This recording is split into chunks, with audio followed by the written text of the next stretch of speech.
Smart Bourse vous est présenté par Tikeo Capital.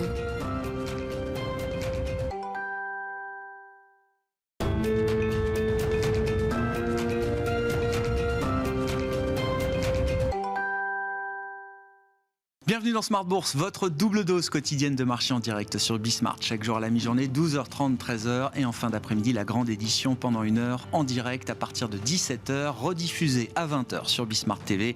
Émission que vous retrouvez chaque jour en replay sur bismart.fr et en podcast sur l'ensemble de vos plateformes. Au sommaire de cette édition ce soir, un rebond qui donne le sourire à tout le monde autour de la table. On le verra avec nos invités de Planète Marché dans un instant. Oui, sacré rebond quand même. On gagne quasiment 4% sur le CAC ce soir en cette fin de séance, après déjà 2 séances de reprise, ce qui nous donne une séquence très positive de l'ordre de 6-7% en 3 séances pour les actions européennes. On vient d'un moins 10 au cours du mois de septembre, effectivement. Donc pour l'instant, on est juste en train de retrouver un petit peu nos esprits après un mois de septembre et une fin de 3e trimestre qui aura été particulièrement compliqué.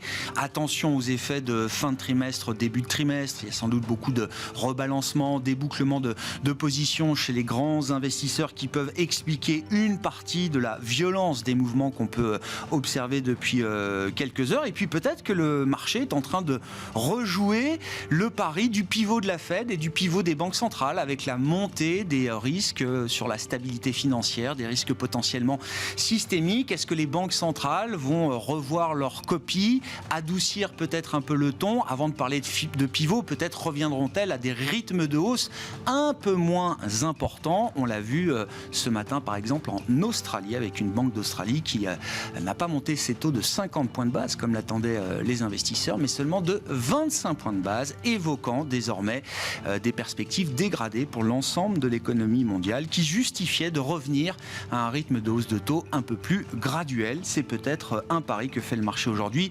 La dernière fois que le marché a fait ce pari, on a eu droit à une envolée de 10, 15, 20% sur les grands indices. C'était au cours de l'été, au cours du mois de juillet. Et puis une sévère rechute à partir de mi-août quand Jérôme Powell, à l'époque, avait rappelé tout le monde à l'ordre en indiquant que la bataille contre l'inflation n'était pas finie. Voilà donc la situation actuelle. Parmi les risques grandissants, un petit sujet au sein du secteur bancaire en Europe avec l'affaire Crédit Suisse. Nous aurons un expert en plateau avec nous ce soir, un expert du secteur bancaire pour faire le point et peut-être tordre le cou à certaines idées autour de la solidité bilancielle et de la solvabilité de la banque suisse.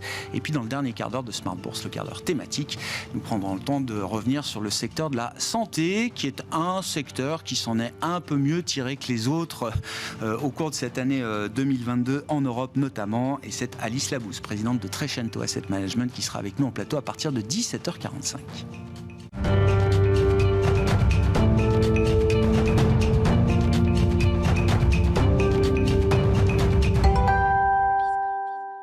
Mais d'abord, les infos clés de marché en cette fin de séance en Europe, une séance qui marque les esprits évidemment. Alix Nguyen qui est avec nous pour ces infos de marché avec une très forte hausse du CAC qui bondit de quasiment 4% en cette fin de séance. Oui, plus globalement, l'ensemble des places européennes opèrent une remontada après avoir atteint leur plus bas niveau de l'année fin septembre.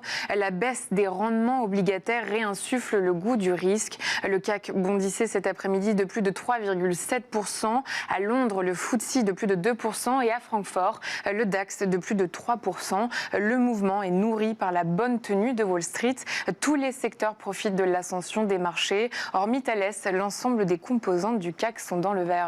Et puis les investisseurs sont toujours dans l'attente d'un pivot des banques centrales. En attendant le pivot de la Fed, le plus important bien sûr, on notera que la Banque d'Australie, semble-t-il, a déjà amorcé son pivot avec une décision surprise ce matin. Oui, l'institution a décidé de relever son principal taux directeur de 25 points de base, soit une hausse moins importante qu'attendue. La Banque centrale l'explique par l'important resserrement monétaire effectué depuis le mois de mai, ajoutant cependant qu'un nouveau resserrement sera encore nécessaire. Bon, si l'Australie a fait le travail ou estime avoir fait le travail, ça n'est pas encore le cas de la Banque centrale européenne. On retiendra aujourd'hui les propos du gouverneur de la Banque de France, François Villeroy de Galhau, qui rappelle la détermination de la BCE à combattre l'inflation. Ce dernier a déclaré que l'institution relèvera ses taux directeurs autant que nécessaire, et ce même si le rythme de resserrement monétaire en venait à ralentir après la fin de l'année.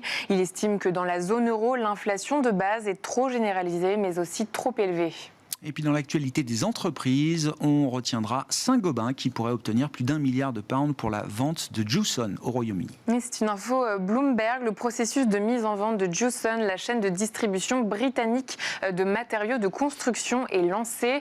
Un premier tour d'enchères pourrait avoir lieu d'ici une dizaine de jours. La vente pourrait rapporter plus d'1 milliard de livres à Saint-Gobain.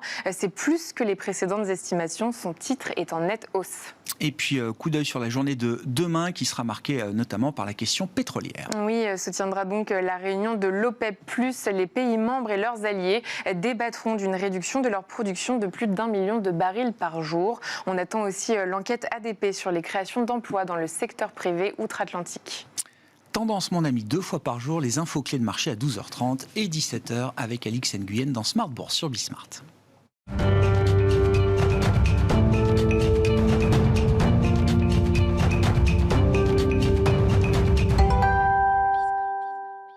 Trois invités avec nous chaque soir pour décrypter les mouvements de la planète marché. Stéphane Prévost est avec nous, directeur général de la Financière Responsable. Bonsoir Stéphane. Bonsoir. Ravi de vous retrouver. Merci à David Benhamoun, nous accompagne également ce soir en plateau. Bonsoir David. Bonsoir. Vous êtes associé gérant et directeur des investissements d'Axiom Alternative Investments et je le disais, expert et spécialiste du secteur bancaire. On reviendra avec vous sur le cas Crédit Suisse et Eric Venet nous accompagne ce soir également en plateau. Bonsoir Eric. Bonsoir. Merci beaucoup d'être là. Vous êtes directeur général et directeur de la gestion de Montbleu Finance. Et Eric, un commentaire. Alors, 3 séances ne font pas une tendance, donc je veux pas trop vous embêter avec le court terme.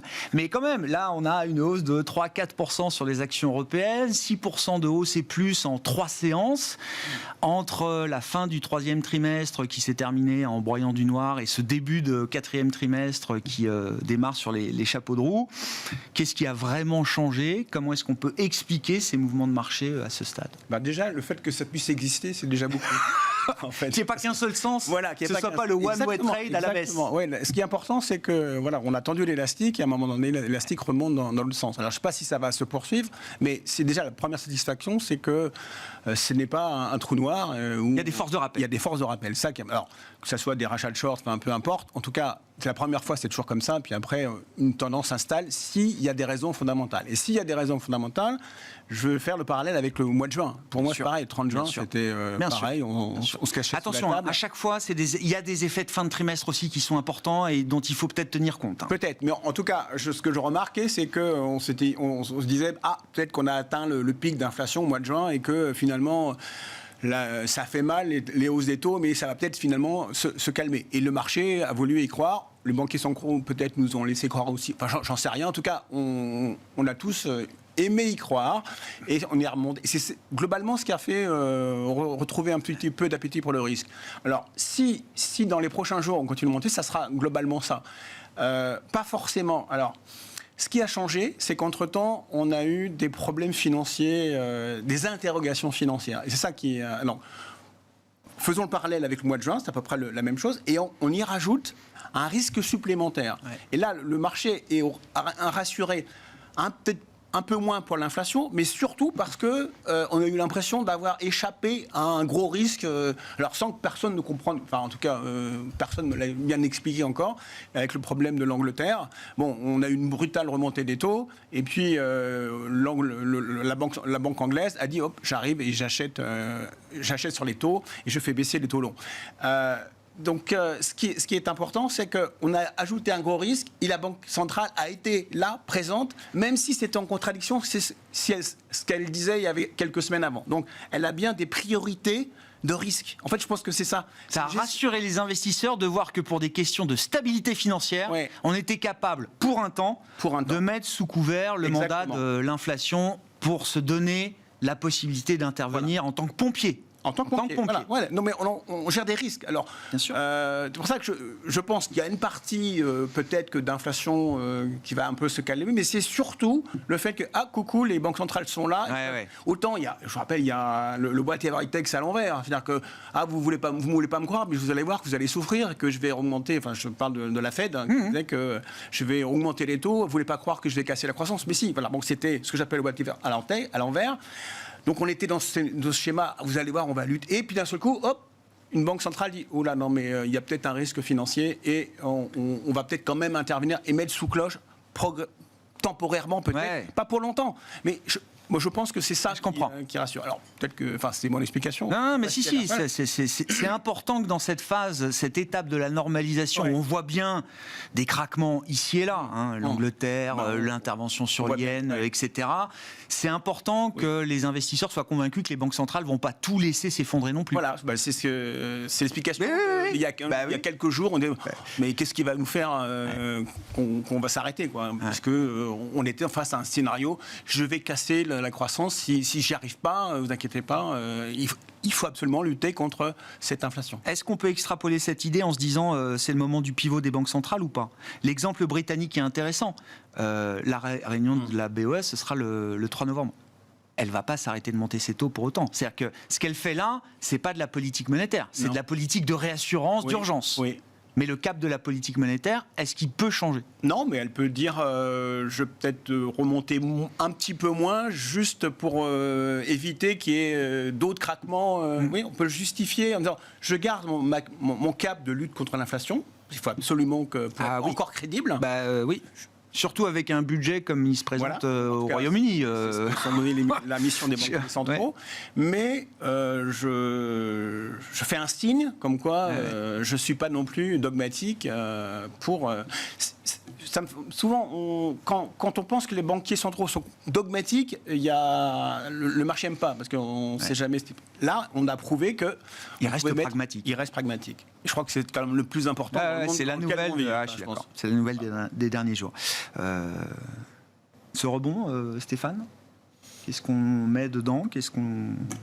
Je pense que le rebond est technique et il est complètement lié à la redescente des taux qu'on voit sur les taux d'intérêt. On le voit bien, c'est manifeste depuis quelques jours. Je pense que c'est malheureusement temporaire. Et je pense que, d'ailleurs, on voit bien que ce rebond, il n'est pas soutenu par des volumes extraordinaires. Les volumes d'activité sur les marchés, les volumes d'échange ne sont pas non plus très élevés. Et pourquoi je suis assez méfiant et prudent? Parce que je pense que la thématique, ce qui s'est passé sur la Banque d'Angleterre est un problème de crédibilité par rapport aux annonces qui sont faites par la nouvelle Première ministre, qui vont à l'encontre de ce que faisait la Banque d'Angleterre. Donc là, les marchés vont forcément tester ce genre de choses. C'est bien dans une logique négative. Je pense que les pics d'inflation ne seront pas passés en Europe, ne sont pas passés aux États-Unis, ne sont pas passés en Europe. On aura toujours des hausses de taux importantes devant nous et on est seulement à l'orée d'une période où on va commencer à pouvoir apprécier les effets vraiment sur l'économie réelle, sur la partie micro. Je vous rappelle qu'après le mois de juin, on a eu des résultats excellents, records au mois de juillet, qui ont porté le rebond du marché en général sur les marchés actions, sur les marchés européens, puisqu'il y avait une solidité des résultats trimestriels. Là, c'est un petit peu différent, parce qu'on a l'impact de l'inflation, on a l'impact de la hausse des coûts en général, tous ces fameux intrants, et on va avoir à la fois un impact sur le ralentissement de la top line, c'est-à-dire du chiffre d'affaires des entreprises, mais également l'impact sur les marges. Et on a en plus là-dessus une difficulté de lisibilité, c'est que les retournements de l'économie réelle de la macro sont quand même très violents, très rapides. Il y a 9 mois, en début d'année, on était sur un scénario de croissance à combien? 4,5 4,5 Non, je sais plus, quelque chose comme ça. Oui, 4,5, 5. 4,5. On venait de 6 l'an dernier, au niveau global. Oui, 6, d'accord. On a de la croissance remarquée, tout allait bien. La question, c'est de savoir est-ce qu'on sera encore à 2 l'an prochain certains économistes, au niveau global. Oui, alors en zone euro, on parle de 0 à -1 plutôt sur les scénarios un peu médians. Donc il n'y a pas encore une catastrophe, mais en fait, on n'a pas de visibilité vraiment sur ce ralentissement. Et on commence à voir des secteurs d'activités sur lesquels on va avoir des situations extrêmement diverses. Vous voyez, vous parliez de Saint-Gobain tout à l'heure. C'est vrai que le marché avait sanctionné avec la remontée des taux d'intérêt tout ce qui était lié à l'immobilier, à la construction, et a mis des niveaux de valorisation, des niveaux de cours qui étaient à peu près similaires à ce qu'on avait vu en 2007-2008 sur ces valeurs-là. Donc le marché est pricé par un excès de pessimisme ce type de valeurs, ce qu'on ne voit pas dans le discours des managements. Non. On peut voir des signes de ralentissement à certains endroits, mais il y a encore le patron de Sika, qui est une autre entreprise du secteur, qui ce matin relevait ses guidance. Ils disent on va faire plus 10%, on fera en fait 15 cette année, et on ne perdra pas en rentabilité. Alors, donc, vous voyez, on va rentrer dans une partie micro. Effectivement, on peut avoir des bonnes nouvelles sur un certain nombre de secteurs où ce qui était dans la phase d'affolement du marché qu'on a eu au mois de septembre, toutes les valeurs à fort bêta, les valeurs cycliques ont baissé. On peut avoir un rebond comme on l'a eu au mois de juillet. La question, c'est qu'est-ce qu'on a ensuite devant nous ? C'est-à-dire, en 2023, c'est le premier semestre 2023 qui va, je pense, porter l'attention des investisseurs dans les annonces que vont faire les managements. Donc aujourd'hui, par rapport au marché, je dirais, on est toujours, moi, à mon avis, sur une préoccupation majeure qui est l'inflation et le succès des banques centrales à la contenir, avec deux situations très différentes en Europe et aux US. Je ne vais peut-être pas rentrer dans le détail, puisqu'il y a beaucoup d'experts qui l'ont fait probablement mieux que moi ici, mais pour moi, on est toujours sur ce schéma de fond. C'est parce que l'Australie revient à 25 que ça change quelque chose pour des banques comme la BCE ou la Fed aujourd'hui. Non, pas pour la BCE. Et puis, on va avoir aussi une complexité de lisibilité. Je parlais des résultats. Il y a quand même eu des gros mouvements aussi sur les devises. Les résultats vont être entachés. La hausse du dollar est quand même très favorable aux valeurs exportatrices. Il y a Sanofi qui a commencé à en parler en disant ça va booster ma rentabilité de 10% pour toute hausse. C'est comptable, mais c'est toujours bon à prendre. C'est comptable, mais ça va avoir des effets un peu effets cosmétiques, même si vous avez raison, à la fin de l'année, sur le bilan, voilà, c'est comme ça. Donc on rentre dans une période compliquée avec un manque de visibilité. Et puis, on a un rebond, c'est bien, on a un rebond de soulagement, mais je crains qu'il soit un peu temporaire. Je pense qu'il va falloir d'autres catalystes pour avoir vraiment un rallye, une vraie détente, une vraie remontée. Et je pense que c'est encore un peu tôt en Europe. Et on voit d'ailleurs les indicateurs macroéconomiques fléchir sérieusement. Vous avez vu les PMI, les indicateurs manufacturiers en zone euro, etc. Là, l'Italie est en récession. Donc on commence à rentrer un peu dans le cœur du sujet. Alors, pas paniquer pour autant. Le marché peut être toujours excessif sur certains dossiers. Oui, puis là, c'est la récession la plus attendue de l'histoire. C'est-à-dire que... on la cherche. On a le temps de s'y préparer. C'est ce qu'on veut. D'accord. Mais à 10 fois le PE forward des actions européennes, on a déjà pricé quand même l'idée d'une récession. Mais... L'ampleur, la profondeur, on verra. Mais il y a quand même, dans ces chiffres-là, dans ces valeurs-là... Mais dans ce contexte-là, on voit bien qu'une erreur de communication des banques centrales ou d'un gouvernement sur des politiques budgétaires, ça va amener beaucoup d'anxiété et de volatilité sur les marchés. Moi, il ne faut pas trembler. C'est-à-dire que je comprends aussi qu'il ne faut pas que les banques centrales tremblent et que peut-être que la Banque d'Angleterre s'est montrée un peu trop complaisante dans sa dernière décision. Seulement 50 points de base quand tout le monde faisait 75, avec le mini-budget qui arrivait, en plus un membre de la Banque d'Angleterre qui vote pour seulement 25. Ça a pu aussi amener l'idée que la Banque d'Angleterre avait la main qui tremblait à un moment où elle a quand même 10% et plus d'inflation à gérer. Et puis la différence, c'est qu'on n'est plus dans les mêmes situations d'endettement au niveau des États. On n'a plus les marges budgétaires qu'on avait il y a 10 ans, quand on a mis en place les fameux mécanismes. Donc les effets de contagion peuvent être une crainte légitime du marché. Il ne faut pas souhaiter que ça se réalise, bien évidemment, mais clairement, je comprends à un moment donné que les marchés aillent tester ce genre de choses ou réagissent mal à ce type d'annonce et ce type d'effet. Bon, d'ailleurs, la Dame de Fer a fait très vite marche arrière et très fortement. Donc, oui. Elle est revenue sur les mesures phares de son programme. Oui, elle avait détaillé son programme de vente d'obligations britanniques une semaine avant d'en racheter jusqu'à 65 milliards s'il faut. Mais il va falloir montrer de la crédibilité aussi par rapport à ce qu'elle va faire la Banque d'Angleterre derrière. Donc il y a un tandem quand même assez... il y a un équilibre très subtil à trouver.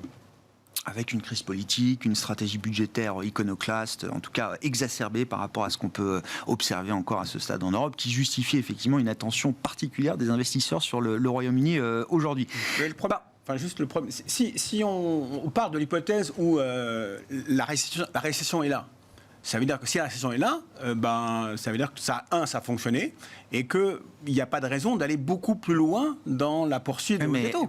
Si là, la récession, je ne sais pas, moi, je n'ai pas l'impression qu'elle soit là. Les profits sont plus hauts et le taux d'emploi est au maximum en Europe, au Royaume-Uni et aux États-Unis. Il est là. C'est quand vous avez des indicateurs qui vous montrent que, effectivement, comme les PMI, où il y a vraiment une chute d'activité, il y a d'autres indicateurs qui vous montrent que non, la confiance est là. C'est ça toute la problématique. Le risque, c'est que la récession soit beaucoup plus loin devant nous que ce qu'on imagine. Voilà. Et surtout si les pics d'inflation ne sont pas passés et qu'on n'arrive pas à la contenir. Bon. Mais voilà. On entre quand même dans une phase où on voit revenir cette question de la stabilité financière, les facteurs globaux. Alors, on met un peu de tout dedans, effectivement. Il y a les devises, il faut intervenir sur le yen parce que ça commence à être trop douloureux, la Banque d'Angleterre sur le marché britannique. Et puis, au milieu de tout ça, des suspects habituels qui reviennent dans le secteur bancaire, David. Et je vous remercie d'être là ce soir parce que c'est un sujet qu'on n'a pas vraiment traité en profondeur parce que je voulais avoir quelqu'un d'expert sur la question bancaire pour y voir un peu plus clair dans cette affaire Crédit Suisse. Qui fait partie des usual suspects traditionnels. Je veux dire, je crois qu'il n'y a pas de surprise là-dessus. C'est le dernier. Voilà. Alors, voilà. Le précédent, c'était Deutsche Bank. Exactement. 2016, Deutsche Bank commence sa déroute. On parle de faillite. Il n'y a pas eu de faillite de Deutsche Bank, mais des années très, très compliquées pour la banque allemande. Et semble-t-il que ce soit autour de Crédit Suisse aujourd'hui. Pourquoi Crédit Suisse est en difficulté aujourd'hui, plus que d'autres ? Quelles sont ses options à ce stade ? Et comment est-ce qu'on évalue le risque de contagion systémique sur la base du cas Crédit Suisse? Alors d'abord, Crédit Suisse, c'est probablement la dernière banque en Europe qui n'a pas réformé sa banque d'investissement. Qui a une gouvernance déplorable depuis des années. C'est le champion de toutes les controverses. On a connu Greensill, Archegos, mais c'est une des banques qui a détruit le plus de valeur en amendes, controverses, etc., etc. Donc, et puis, on l'a vu aussi à travers les changements de management. Il y a eu beaucoup de changements à la tête de Crédit Suisse au cours de ces dernières années. Et tout ça reste relativement confus et précaire. Donc, c'est pour ça que ce qui se passe sur Crédit Suisse aujourd'hui, en tout cas, n'étonne quasiment aucun analyste financier. C'était presque une évidence. Les options pour Crédit Suisse, en fait, on les connaît. Crédit Suisse doit réformer sa banque d'investissement. Pourquoi maintenant ? Pourquoi là, depuis une semaine, c'est la panique chez Crédit Suisse ? Pourquoi est-ce que les exécutifs de la banque prennent leur téléphone tout le week-end pour appeler les clients ? Je suis d'accord, la situation était connue. C'est pas nouveau le problème Crédit Suisse. Pourquoi là, maintenant, ça s'accélère ? Le déclencheur, c'est le fameux mémo interne pour rassurer tous les salariés. Ça, je crois que c'était sérieusement assez. C'est aussi basique que ça. C'est parti de ça, et dans un contexte de marché aussi tendu que celui qu'on a aujourd'hui, il en a pas fallu plus pour que la note interne sorte et fasse l'objet de tous les commentaires possibles sur Twitter. C'est là où il dit qu'ils sont à un moment critique de leur histoire, c'est ça Absolument. Et la réalité, c'est que aujourd'hui, on se rend compte que les investisseurs sont quand même, pour la plupart, restés à une compréhension du secteur bancaire qui est peut-être quasiment celui qu'on avait en 2008, mais on a un petit peu amélioré. Or, aujourd'hui, quand on regarde Crédit Suisse, on se rend compte que Crédit Suisse est des années-lumière de faire faillite. On est très loin. Ils ont 13,5% de capital réglementaire dur, donc c'est l'équivalent de ce qu'a BNP, par exemple. Mais en Suisse, vous avez des couches de capital additionnelles qui vous montent à peu près la totalité du capital utilisable avant que Crédit Suisse disparaisse, à peu près 100 milliards de francs suisses. Donc, on peut en absorber des Archegos et compagnie. Si on regarde la liquidité... Oui, parce que c'est souvent un problème de liquidité au départ. Bien sûr, une banque, ça peut mourir de capital, mais souvent, comme on l'a vu, Dexia et d'autres, meurent de liquidité. Les ratios de liquidité de Crédit Suisse sont des ratios qui sont plus importants que ceux qu'on a chez nos banques nationales. Donc, on n'a pas de sujet de liquidité non plus. Alors, il y a aussi toute la thématique des actifs dits de niveau 3. Je ne sais pas ce que c'est les actifs de niveau 3, David. Ce qui a été, en 2008, un des gros sujets, c'était tous les actifs sur lesquels vous ne pouviez pas mettre un prix. Donc, c'est les actifs de niveau 3. Donc, c'est les actifs qui ne sont pas liquides et où il faut, grosso modo, un du modèle capital pour donner le prix. D'accord, ok. Il y en avait beaucoup en 2008. C'est une des raisons essentielles de la faillite de Lehman. Ça a combiné avec un financement sur le court terme. Aujourd'hui... des actifs qu'on n'arrivait pas à pricer comme ça. Priceables qui sont des actifs complexes, en fait, que vous ne pouvez pricer qu'avec des modèles mathématiques complexes. Très clair. Donc aujourd'hui, ça représente à peu près 1% du bilan de Crédit Suisse, pour donner un ordre de grandeur. Donc c'est extrêmement faible. Ensuite, il y a la question des dérivés, ce qui est revenu aussi ce week-end ou après, c'est les expositions dérivées.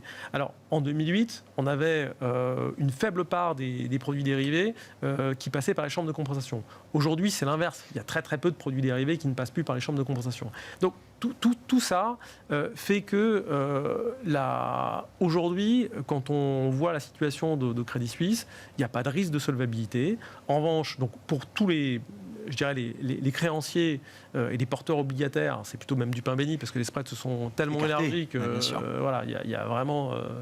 c'est fabuleux quand on regarde aujourd'hui un addition. Donc c'est un dossier crédit là, si je comprends bien. C'est un vrai dossier crédit. Ouais, d'accord. Alors en revanche sur l'equity, il y a beaucoup de boulot. Ouais. Aujourd'hui, vous regardez le ROE de Crédit Suisse, c'est -5 en 2022. Évidemment, il y a les paumes d'Archegos, etc. Alors, on va voir parce que comme les résultats du Q3 risquent d'être pas mal, ils vont réussir à en absorber une partie. Mais c'est -5 qu'on mesure versus +8 hors rachat d'actions, et vous arrivez à +11 sur le secteur pour 2022 en rachat d'actions. C'est dire en fait la position de Crédit Suisse versus le reste du secteur. Et l'année prochaine, ils vont arriver à peu près à 5%. Donc voilà, 5%, c'est versus 13 en fait. C'est le moins bon élève de la classe. C'est le moins bon élève de la classe, très clairement. Mais vous dites, je reprends, parce qu'il faut comprendre la peur des investisseurs. Vous dites, quand on a les éléments d'analyse à notre disposition, on tourne le problème dans tous les sens, c'est pas Lehman. Non. Ça peut pas être une situation à la Lehman. Non. C'est une banque qui a été mal gérée, qui est très bien capitalisée, qui est en excès de liquidité, il n'y a pas de souci du tout, mais qui a été extrêmement mal managée. Décisions n'ont pas été prises, et c'est tout. C'est vraiment ça. Et aujourd'hui, ils se retrouvent, je dirais, très très tardivement à devoir restructurer la banque d'investissement. Ouais. Donc, ils peuvent le faire sans faire d'augmentation de capital. C'est gérable, compliqué mais gérable. Mais globalement, le plus simple, ce serait de faire une augmentation de capital d'à peu près 4 milliards de francs suisses, ce qui permettrait de maintenir le capital réglementaire au même niveau et d'assurer, le cas échéant, des prises de coûts de restructuration. D'accord. Voilà. Mais ce sera sans doute une option plus radicale qui s'imposera à Crédit Suisse encore ? Non, de toute façon, on va connaître leur plan d'ici fin du mois. Fin du mois, normalement, je crois que c'est le 27 octobre. Ouais. Mais ils peuvent, s'ils prennent le temps de le faire, ils peuvent le faire, je dirais, sans se jeter dans le marché et lever 4 milliards à des prix qui n'ont pas de sens aujourd'hui. Ils ont réussi, après l'affaire du mémo, ils ont réussi à rassurer, là, à ramener un peu de calme quand même sur je sais pas, leur CDS, leur cours de bourse, etc. Ça se détend aujourd'hui, ça se détend un petit peu. Ouais. Mais entre-temps, il y a, je crois, toute la communauté des analystes financières qui a publié des notes. Pour dire Crédit Suisse, pour rassurer, on a tous le même constat. Ils sont solvables et il n'y a pas de problème de liquidité. Il n'y a pas de sujet de liquidité ni de solvabilité. Voilà. Oui, c'est-à-dire qu'en fait, la communauté des analystes est en train d'expliquer au patron de la banque que son mémo, c'était pas la peine de l'envoyer, quoi. C'est-à-dire que... je reviens à cette histoire de mémo, parce que si c'est vraiment ça qui met le feu aux poudres... Non, mais disons que c'est surtout la sortie du mémo dans le marché qui met le poudre. Parce que... et puis, probablement avec des morceaux choisis, etc. Donc, je pense pas que en tout cas, la note complète de JP Morgan, qui fait 40 pages, elle a été tweetée. Oui, je suis d'accord. Bon, enfin, c'est un mémo qui a été envoyé à tout le monde, je crois. C'est pas un mémo qui était réservé à 10 personnes chez Crédit Suisse. Mais bon, c'est le syndrome de la note interne. À l'époque de Kerviel à la SocGen, il y avait eu aussi une note interne. Donc, quand il y a des notes internes, généralement, c'est pas rassurant. Donc, c'est aussi le timing qui est important. C'est-à-dire que ça intervient alors que le marché est hyper fébrile. Enfin, on s'attend à prendre un coup quelque part. Et la note était si c'était pas cette note-là, ça aurait été une autre. Ça aurait été autre chose. Donc là, ça permettait de cristalliser et de dire il y a vraiment un problème, ce qu'on disait tout à l'heure. Là, il y a vraiment, c'est sûr, il y a un problème. Et en fait, dans d'autres circonstances, 15 jours après, ou il y a un mois, ça ne l'aurait pas fait. Absolument. Mais ils ont un nombre de trucs à régler, Crédit Suisse. Mais vous dites c'est le dernier. C'est la dernière grande banque en Europe qui n'a pas fait sa révolution ou sa transformation. Depuis longtemps. Et la première en Suisse, ça a été UBS, justement, parce qu'ils se sont fait attraper en 2008. Donc ils ont vraiment... Ils ont vraiment réglé les problèmes. Oui, ils ont été mis au pied du mur, quoi. Absolument. Pour le faire. Oui, Stéphane. Non, juste un mot pour l'ISR. C'est un dossier qu'on ne regardera pas de sitôt. Avec tous les problèmes de gouvernance, bien sûr. Tous les problèmes de changement, de cadavres à sortir des placards. Et puis, on le voit bien sur un dossier comme Deutsche Bank, avec toutes les problématiques de compliance, de contrôle interne, etc. Montrer à la communauté, aux investisseurs classiques, pas seulement ISR, que cet âge-là est terminé et que c'est passé, ça va prendre énormément de temps. Oui. Et d'ailleurs, 6 ans après, Deutsche Bank n'en est pas sorti encore. La confiance n'est pas pleinement restaurée avec Deutsche Bank 5 ans après la quasi-faillite de la banque. Non, il y a encore du boulot. Alors, quasi-faillite, bon. Non, mais je me souviens de novembre 2016, on en discutait, c'était l'idée, est-ce que Deutsche Bank va faire faillite ? C'était quand même la question du marché à l'époque. Absolument. Ouais. Mais pour en revenir à Crédit Suisse, je suis d'accord avec vous. Et il y a juste une anecdote intéressante. Donc nous, on note les banques climatiquement parce qu'elles financent 70% de l'économie. Donc on a trouvé intéressant de regarder dans leur bilan qui elles finançaient et on détermine une trajectoire de température. Crédit Suisse, ils cumulent tout. Ils sont au-dessus de 3 degrés. Donc ils sont exclus de notre univers d'investissement. Et puis leur score en ESG est évidemment très très mauvais, mais c'est pas étonnant. Encore une fois, c'est les champions des controverses. Il y a beaucoup de banques qui ont des books à moins de 3 degrés aujourd'hui Oui, absolument. Ah oui ? Absolument. Moins de 3 degrés, oui. Mais après, dans l'Union européenne, il ne faut pas oublier une chose, c'est quand vous financez 70% de l'économie, vous êtes juste un reflet de là où on est l'économie européenne en termes de température.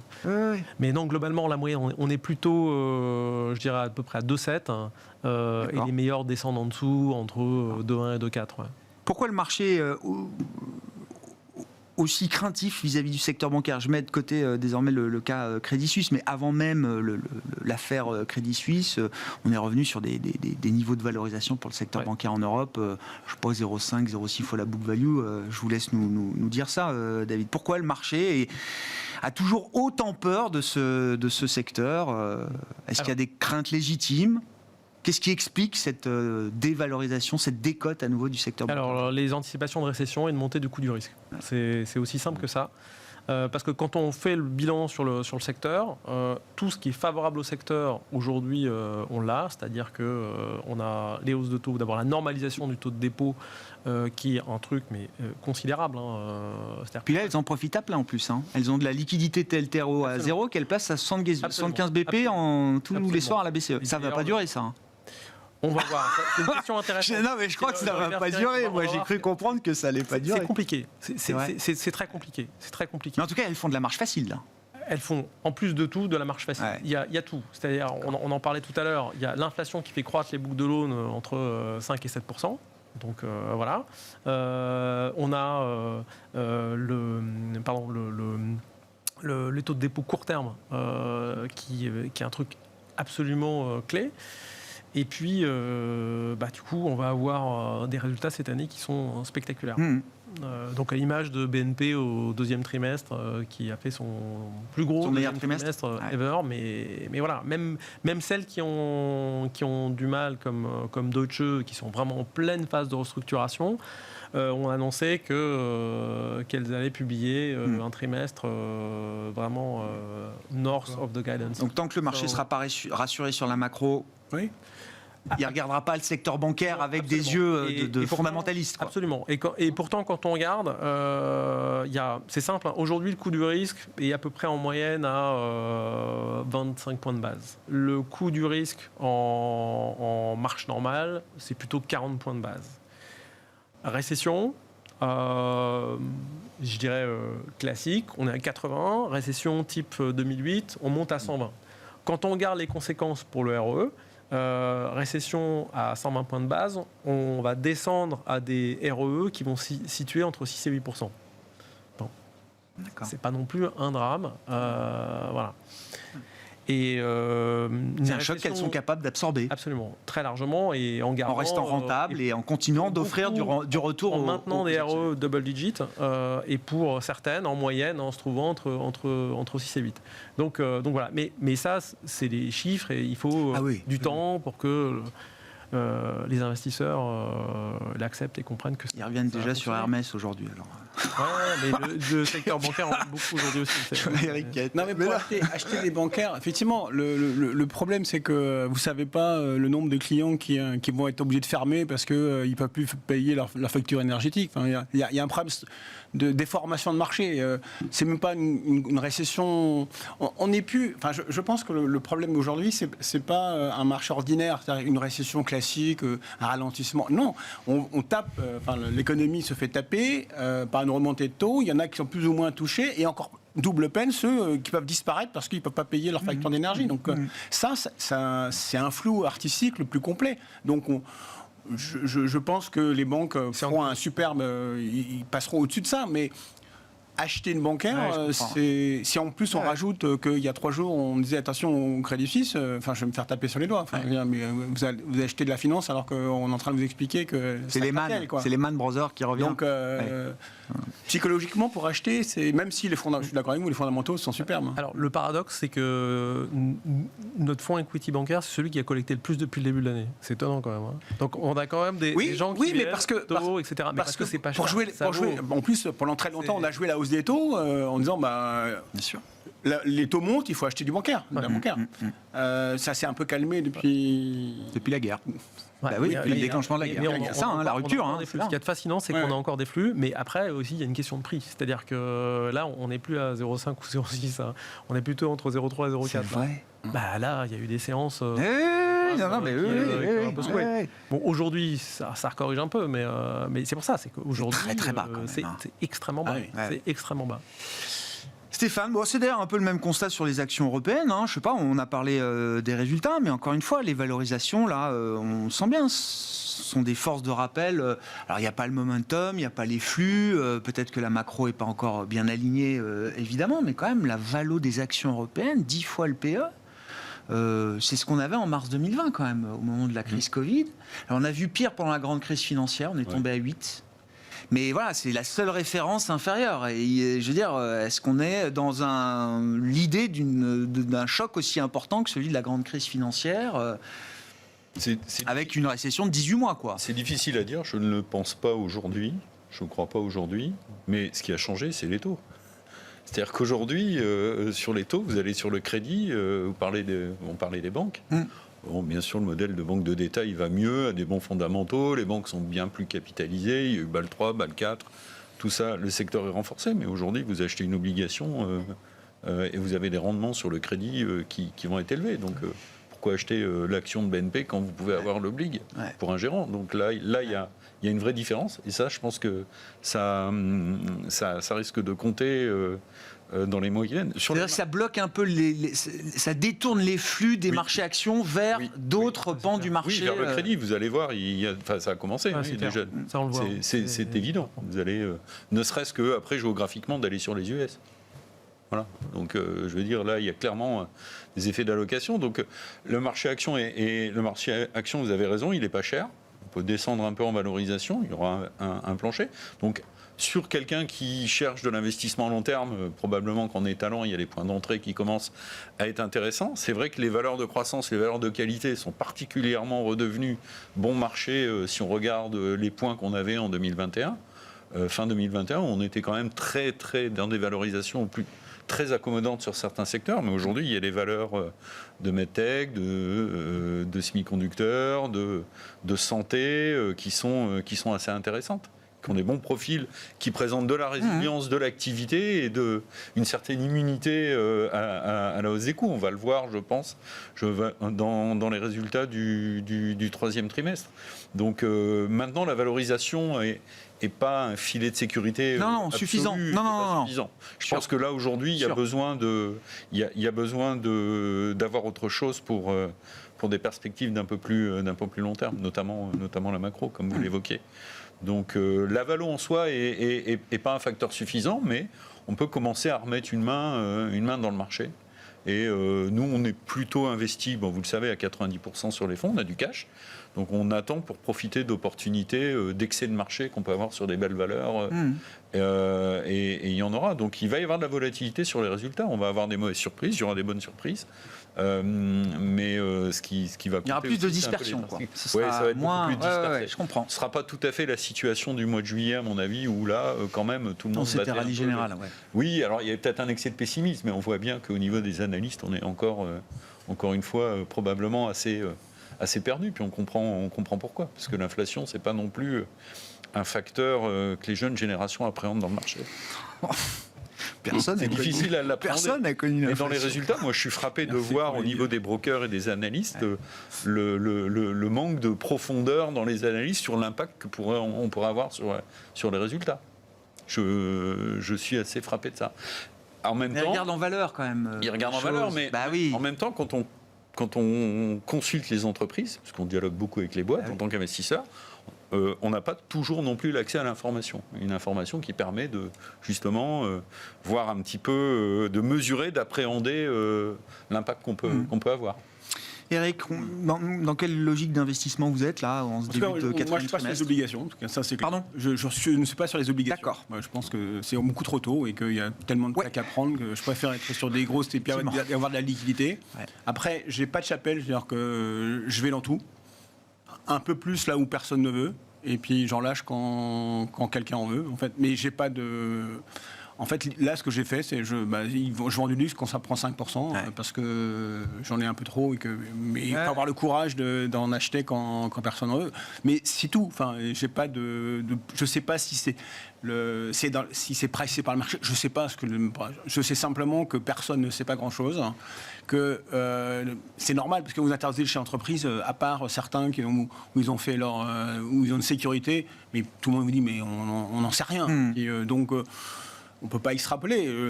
Et des séances comme ça me prouvent encore que faut rester modeste et puis voilà, on laisse. Et puis la seule question, c'est où vous êtes dedans, ou vous n'êtes pas dedans. Enfin, mais de toute façon, que vous soyez à 20% de cash ou 80%, vous aurez la même perf.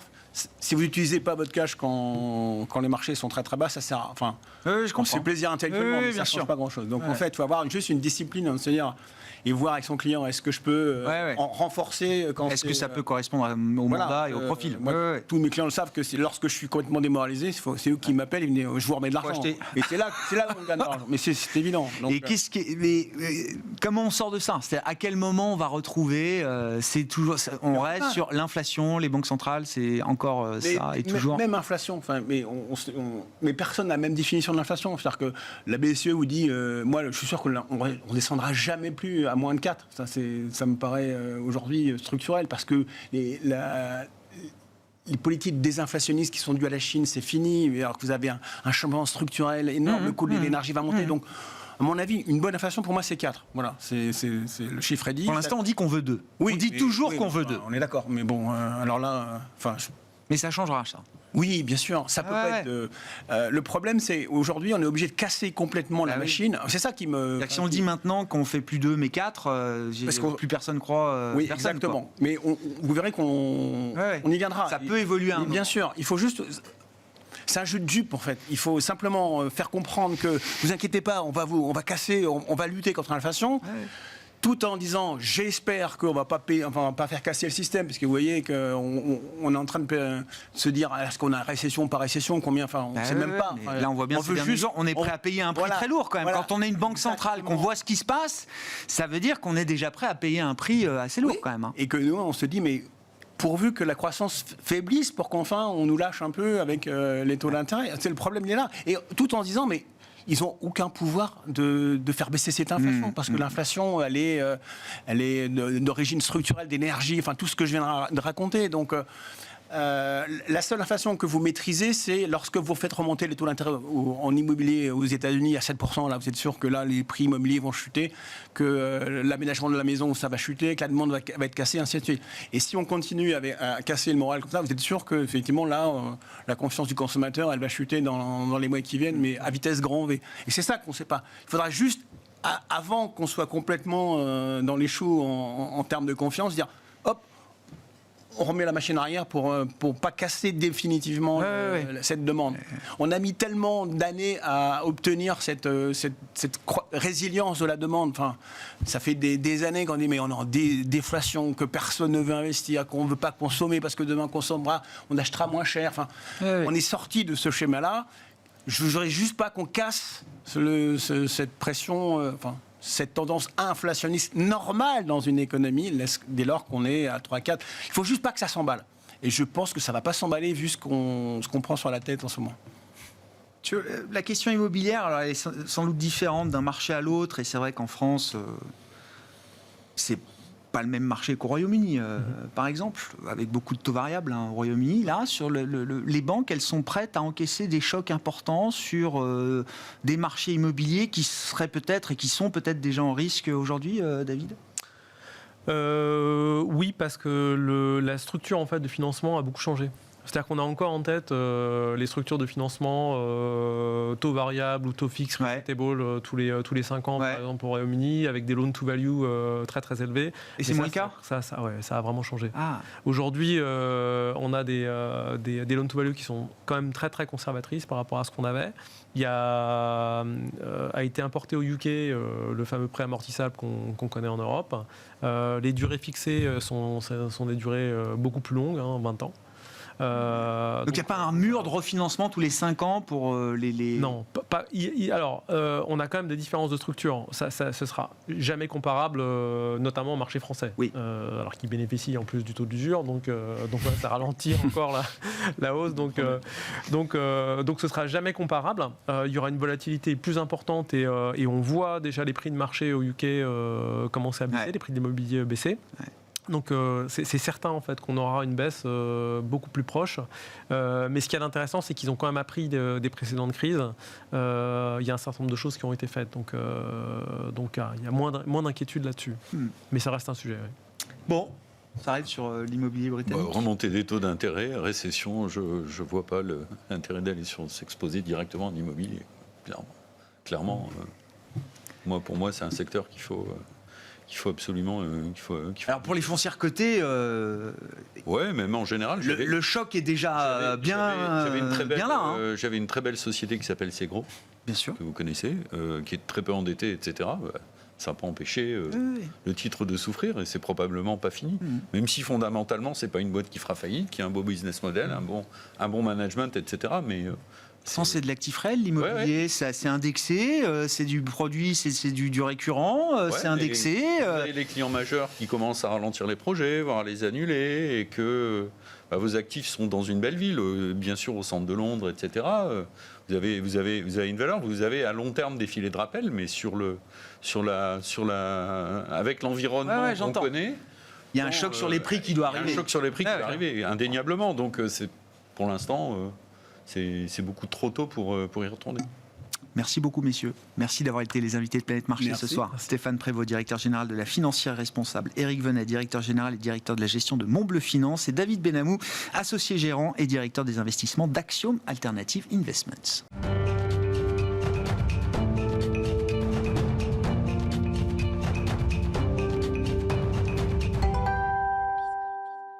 Le dernier quart d'heure de Smart Bourse, chaque soir, c'est le quart d'heure thématique. Le thème ce soir, c'est celui du secteur de la santé. Et nous en parlons avec une spécialiste, Alice Labousse, qui est avec nous en plateau, présidente de Trecento Asset Management. Bonsoir Alice. Bonsoir Grégoire. Bienvenue, ravi de vous retrouver. C'est une des grandes stratégies thématiques, c'est la stratégie thématique originelle d'ailleurs de Trecento Asset Management, tournée vers le secteur de la santé. L'idée est simple, de faire un petit point quand même sur la performance du secteur year to date, en absolu et puis en relatif. Comment le marché valorise ce secteur de la santé aujourd'hui, avec les résultats qu'on attend pour le 3e trimestre. Et puis, on parlera d'un dossier particulier, alors qui est une boîte américaine, mais comment on évalue globalement aujourd'hui le secteur de la santé au terme du 3e trimestre et à l'aube de ce 4e trimestre 2022 ?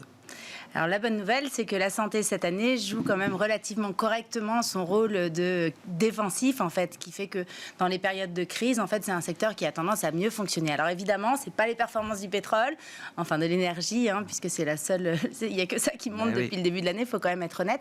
Donc la santé est négative depuis le début de l'année, mais elle est à quelques points négatifs depuis le début de l'année, donc à peu près 2,5. Donc c'est quand même très raisonnable au regard du marché. Si on prend le MSCI World, donc quand je parle de la santé, je parle de la santé mondiale. D'accord, ok, si très on bien. regarde l'indice monde santé versus l'indice monde tout court, donc multisectoriel, qui est plutôt autour de 11,5. Donc on a presque 10 points de surperformance depuis le début de l'année sur le marché de la santé. Alors à l'intérieur, évidemment, il y a des grandes disparités.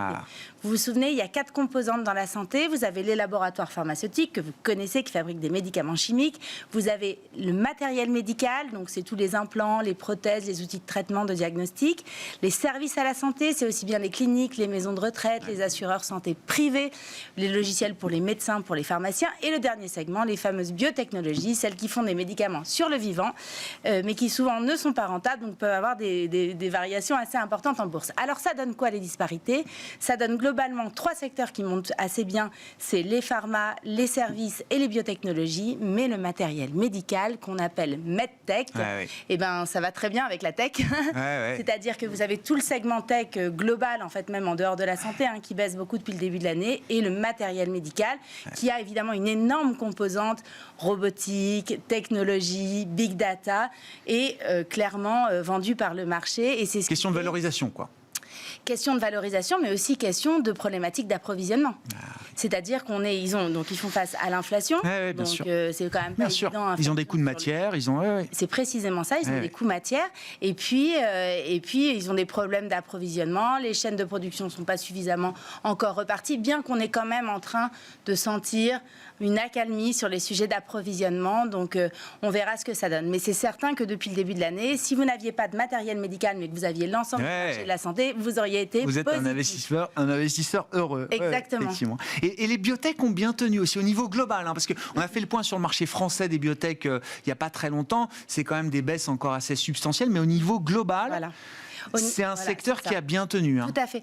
En fait, il y a vraiment une disparité entre, comme on est en phase de remontée des taux d'intérêt, si vous voulez, toutes les sociétés qui sont plutôt en phase de constante levée de cash, ce qui est le cas de beaucoup de biotech qui ne sont pas rentables et qui cherchent à développer la mise sur le marché de leurs produits, évidemment, c'est négatif pour elles et donc c'est mal perçu par le marché. Par contre, toutes celles qui sont rentables ont plutôt cette année délivré en fait des bonnes perspectives, notamment sur des nouveaux médicaments. Alors, ça dépend des sociétés, mais globalement, en fait, on a le sentiment que l'innovation est vraiment en marche et qu'il y a des choses qui fonctionnent bien. Donc oui, étonnamment, les biotech ont bien fonctionné, même en période de remontée des taux, alors que souvent, c'est pas le cas. Alors donc c'est pour ça qu'il y a une disparité entre les deux. Une société qui vous intéresse, c'est une société américaine qui s'appelle Illumina, Alice. Alors spécialisée dans la vente d'équipements pour le séquençage d'ADN et du génome humain. Alors oui, ça peut paraître compliqué, mais en fait, c'est très simple. Enfin, c'est pas facile à mettre en œuvre, bien sûr, mais à développer, mais je veux dire, à comprendre en quelques mots. En fait, il y a un énorme bouleversement qui est en train de se passer dans le marché de la santé. C'est ce qu'on appelle la génomics, l'étude du génome humain, tout simplement. Et donc, ça fait des années qu'on cherche à être capable de séquencer le génome humain, donc d'écrire, en fait, ni plus ni moins que le génome d'un être humain. Il faut savoir que la première fois que ça a été fait, c'était dans les années 80, et ça a été financé par les Américains. Ça a coûté plusieurs milliards de dollars. Il a fallu plusieurs jours pour séquencer un génome humain et on n'a eu que des petits bouts de séquence. Grâce au fameux big data que vous connaissez, c'est l'augmentation de la capacité de traitement et de tri des données. On sait que ça a explosé ces dernières années. Et bien aujourd'hui, le séquençage d'un génome humain, je vous l'annonce ici. En une minute 1 heure. Non, 1 heure. Ce sera 1 minute demain, je suis sûr. Et pour seulement $200. Depuis 2022, on est passé à $200. L'objectif, c'est qu'on baisse évidemment encore le prix et le temps d'analyse. Et quand on sera à quelques dizaines de dollars et quelques minutes... Dizaines de minutes, oui, minutes. Vous l'avez bien anticipé, ça va tout changer. Pourquoi ? Parce qu'en fait, on va pouvoir faire de la médecine personnalisée. On sait qu'il y a des maladies qui se développent plus chez des gens qui ont un terrain génétique favorable. On sait également que les gens réagissent de telle ou telle manière à des médicaments, donc positivement ou négativement, ou de manière neutre, selon un certain type de gène qu'ils peuvent avoir. Du coup, en fait, il y a un énorme mouvement de recherche de solutions préventives sur mesure et de solutions curatives, donc de médicaments pour les gens qui ont développé une maladie. Donc il faut imaginer Illumina comme ceux un peu qui ont inventé l'iPhone. Si vous voulez, l'iPhone, c'est la machine qui va faire le séquençage de génome. Ils vendent la machine, évidemment, dans des tas de centres et des hôpitaux, des académies et tout ça. Ils vendent des tas de petits matériaux, évidemment, des kits et autres, qui sont des consommables, mais qui représentent une bonne partie de leur chiffre d'affaires. Et à côté de ça, vous avez des gens, c'est pour ça que je fais un peu l'image de l'iPhone, c'est qu'en fait, on va créer des tas d'applications ou des tas d'analyses, en fait, qui vont permettre d'utiliser cette machine pour développer des nouvelles thérapies. Et ça nous donne quoi, une cartographie des risques personnalisés, de ces risques de santé personnalisés, c'est ça, Alice ? Exactement, de ces risques de santé personnalisés, ça c'est pour le préventif. Et puis une fois que malheureusement vous êtes tombé malade, tout de suite on va être capable, grâce aux recherches qui sont en cours et qui vont encore se développer dans les années à venir, bien sûr, on va pouvoir dire il vaut mieux lui donner tel traitement plutôt que celui-là, il y aura moins d'impact, ça marchera mieux. Et donc maintenant vous avez un mouvement de recherche absolument colossal qui est en train de se mettre en place. Et il y a même des fonds d'investissement aux États-Unis pour ceux qui sont intéressés par le sujet, qui sont des fonds sur la génomics, donc vraiment sur l'analyse de l'ADN et l'énorme opportunité que ça représente pour nous les êtres humains. Et c'est... On va chercher à regarder le risque pour tout type de maladie, ou est-ce qu'on va quand même se focaliser peut-être sur des maladies qui sont à la fois graves et aussi très coûteuses pour le système de santé ? Comment va se faire l'application d'une certaine manière ? En fait, le champ des possibles, c'est l'être humain qui le décide. C'est-à-dire qu'en fait, c'est les chercheurs, c'est les laboratoires, et évidemment qu'il va y avoir des moyens colossaux qui vont être mis de la part des laboratoires et même des biotechnologies, puisqu'il y a évidemment tout le sujet de l'oncologie, des cancers qui se sont malheureusement extrêmement développé ces dernières années, donc essayer de trouver des solutions préventives et curatives, mais même pour tout le reste, on sait que les maladies orphelines, qui sont des maladies qui touchent finalement une petite partie de la population, mais qui ne sont pas suffisamment traitées par les laboratoires parce que ce n'est pas financièrement intéressant, et bien peut-être qu'il va y avoir des nouveaux dispositifs, il y a même des initiatives populaires qui se mettent en place avec l'idée d'essayer en fait de développer des associations qui financent des recherches sur les maladies orphelines, et donc le champ des possibles est immense et c'est à l'être humain de faire la différence. Et Illumina, en tout cas, c'est un précurseur, c'est très technologique, donc évidemment, ça ne marche pas très bien depuis le début de l'année, mais pour le coup, c'est un bon point d'entrée pour les gens qui cherchent à intégrer dans leur portefeuille de la génomique. Ils ont une véritable avance sur cette question et sur l'équipement lié au séquençage de l'ADN, parce que j'imagine que ce n'est pas les seuls à chercher. Non, alors il y a les Chinois, je ne sais pas pourquoi, il y a les Chinois qui commencent à s'y mettre assez fortement. La concurrence arrive, ça c'est évident que la concurrence arrive. Après, ce qui compte, c'est le parc installé, c'est les relations avec les différents laboratoires d'analyse, les centres universitaires. Bon, alors évidemment, il y aura de nouvelles choses sur le marché, donc à eux aussi d'être capables d'innover et de faire la différence. Mais en termes de parc installé et de position dominante, on est vraiment sur Illumina. Et ça pèse quoi, Illumina, aujourd'hui, juste pour avoir un ordre d'idée? Après, c'est américain, c'est plusieurs dizaines de milliards, peut-être? Exactement, 4,5 milliards. 4,5, voilà. D'accord. Oui, donc c'est une petite biotech américaine. C'est une medtech. Petite medtech. Matériel médical, voilà. Très intéressant, effectivement. Donc, ce domaine de la génomics, là, qui est un nouveau bouleversement, une nouvelle révolution dans la médecine. C'est ça qui est passionnant dans la santé. C'est-à-dire qu'on croit que la santé, c'est juste les laboratoires pharmaceutiques, des médicaments et tout ça. Mais la réalité, c'est que les nouvelles technologies bouleversent la santé. C'est pas pour rien que Google investit de manière assez massive, avec des tas de solutions qu'ils sont en train d'essayer de développer. Mais la réalité, c'est que le marché de la santé évolue, que toutes ces technologies vont, je l'espère, nous apporter plus de vie, en tout cas de longévité et en meilleure santé pour nous tous. Merci beaucoup Alice. Merci d'être venue nous parler du secteur de la santé et d'Illumina, donc cette société américaine spécialisée dans les équipements pour le séquençage du génome humain. Alice Labousse qui est avec nous en plateau pour ce dernier quart d'heure, le quart d'heure thématique de Smart Bourse chaque soir, présidente de Trecento Asset Management. Voilà pour cette édition. On se retrouve demain à 12h30 en direct sur Bismart.